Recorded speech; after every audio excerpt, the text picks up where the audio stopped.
Malapit na tayo sa 5-5 real guys. Yung may 5 guys, yun na yung pupuntahan natin.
Ito na po pala yung nabili natin.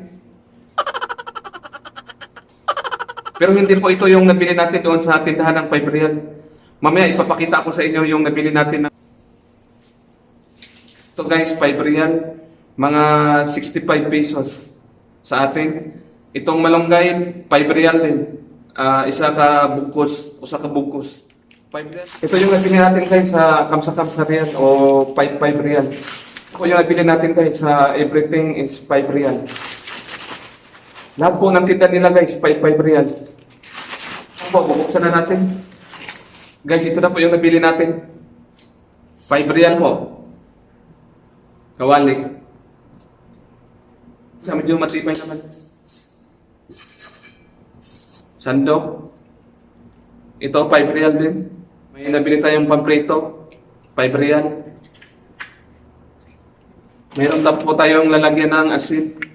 O guys, 5 real lang din. Lalagyan ng asin. Meron po tayong sangkalan, 5 real lang din po. Ito po, 5 real. Meron po tayong sandok na kahoy. Ito, 5 real lang din. Ano siya, 4 na piraso. Ayan. Nakabilin tayo ng egg slicer. Ito guys, 5 real lang din. Tapos may nabili din tayong table mat. Ito guys. 5 real lang din guys. Sa ngayon guys, ito lang muna yung nabili natin kasi naabutan po tayo ng pagsarado ng store. Kaya ito lang muna yung nabili natin. So yun na po lahat. Maraming salamat po sa lahat ng nanonood at sumuporta sa aking channel. Abangan niyo po guys sa susunod kong upload. Pupunta tayo doon sa Harrods o tinatawag nilang ukay-ukay. Maghanap tayo doon ng pinakamurang mga gamit ng kusina.